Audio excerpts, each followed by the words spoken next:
Well, hello everybody, and welcome back to another discussion with Serious Mike. Today, I was doing some thinking on humans, actually, on the way we are, in particular the trait of humans that has me thinking, has me questioning, has me thinking. It's one of the biggest drawbacks that we have as humans is the level of self-importance we have. It is astonishing to me that this seems to be a trait that we've had historically. It's kind of always just been there. We don't really deal well with new ideas that challenge our understanding, and when we do, many thousands of years ago, we came up with this term that we call heresy, right? If you come with a new idea and it challenges everything we know, well, people have been put to death for heresy. People have been locked up, confined for their, the remainder of their life. Galileo himself, he was convicted of heresy, locked up, and had his sentence served out as home confinement, which apparently they had back then. So I guess that was a little bit civilized, a little more so than burning him at the stake, but for anybody that doesn't know the story of Galileo, it's really kind of a perfect example of what it was or why I'm thinking about it. Because back in Galileo's time, we didn't really understand our place in the universe. We had the church, and the church told us what to believe, and we were supposed to go out and do all of that, and society demanded that we all live that life. Well, Galileo was a curious person. He did a lot for for the world. He broke us out of the idea that we're somehow the center of the universe. See, before Galileo, it was just assumed we are the creation of God. Obviously, we're the center and the meaning of the universe, and case closed, right? Anything that goes against that, it would be heresy. It would be against the mainstream ideology, the mainstream, religious views.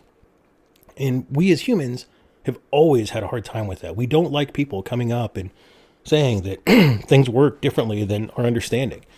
And I guess I kind of got onto this topic because of the modern day battle we have. I suppose I got into it because of the archaeology. That archaeology is a weird field that doesn't really like any evidence that contradicts the narrative. It's particularly resistant to things. But I think we also have like scientific heresy. I think we have all kinds of heresies in our modern day, and I think all of that stems from our self-importance. See, now if you think about it, heresy is what? A belief that goes against the religious or goes against what God, or basically saying something against God. Well, everything's heretical today or heretical today. We have we have people that question and challenge everything, and we literally go out of our way to try to make these people's lives harder. Like, consider some of these people that have been out there trying to talk about like some of the alternate ideas in archaeology. I'm not going to advocate for one idea or another. I think it's interesting that we have a lot of weird evidences out there that aren't really explained, and we pretend that, well, we can throw away this bit of evidence, or we can ignore that because we only found one thing of that, or, well, yeah, but we found one. And when you find something 10,000 years old, you're not exactly expecting to find thousands of them.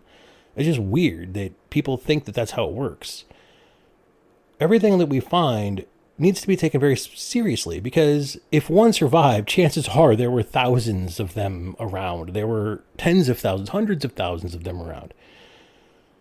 Think about how long the world has been here and how few fossils we actually have of things that are really old.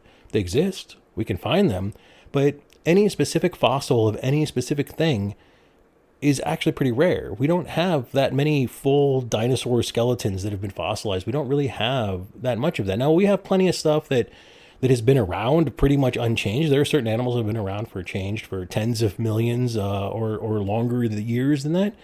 And we have some pretty good samples. I'm thinking like trilobites and things of that nature. We have some pretty good samples but for the most part,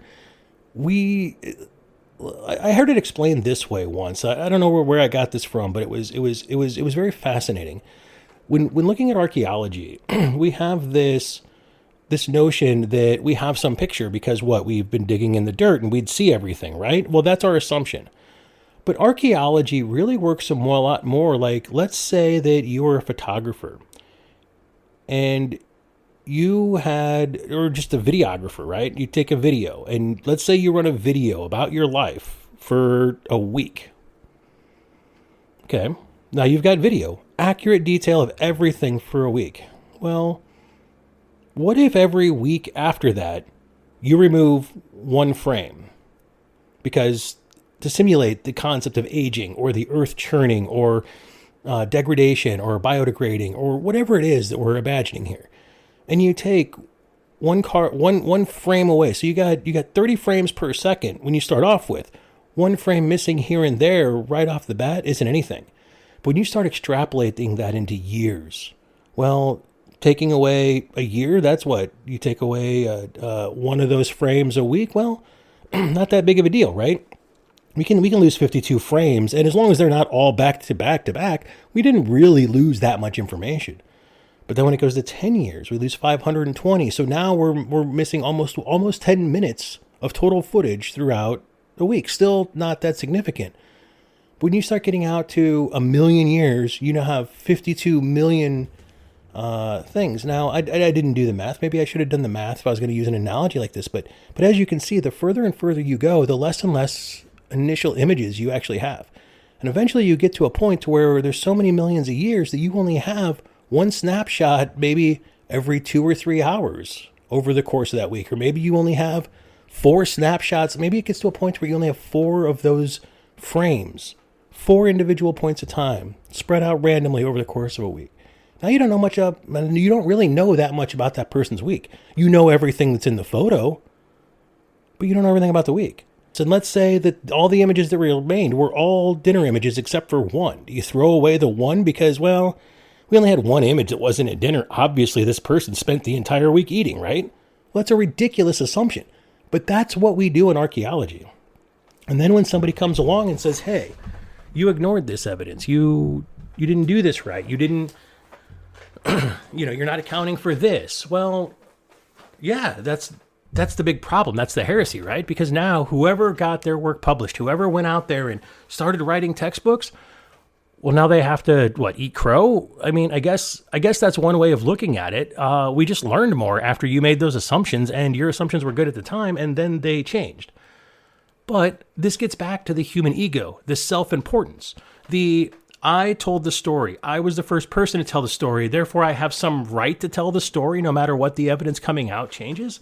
It's an issue of self-importance, see? And that's what heresy has always been. See, we enforce heresy as though we are gods.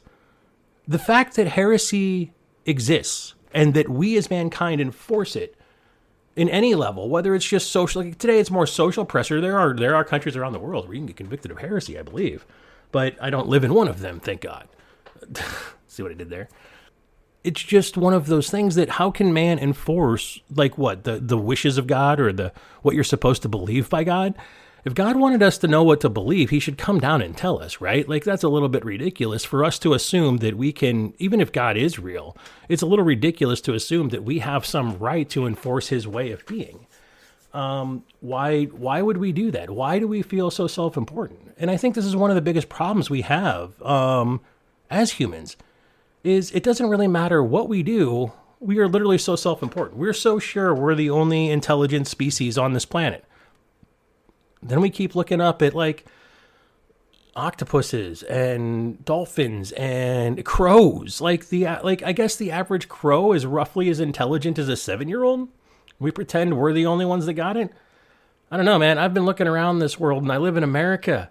Most people don't behave like the average 7-year-old anymore. So I'm starting to think we're giving our advantage to the crows right now. And that's crazy. And it's all because of our self-importance. It's all because we aren't interested in proving our superiority. We're just interested in claiming it. And that's just weird. And so then we get into all these situations where we have all of these crises in science, and all of it's because no matter who you are or what perspective you are, it's very likely that you're the kind of person that deems yourself so important that you're right. And it doesn't matter if it's science in a field that you know nothing about.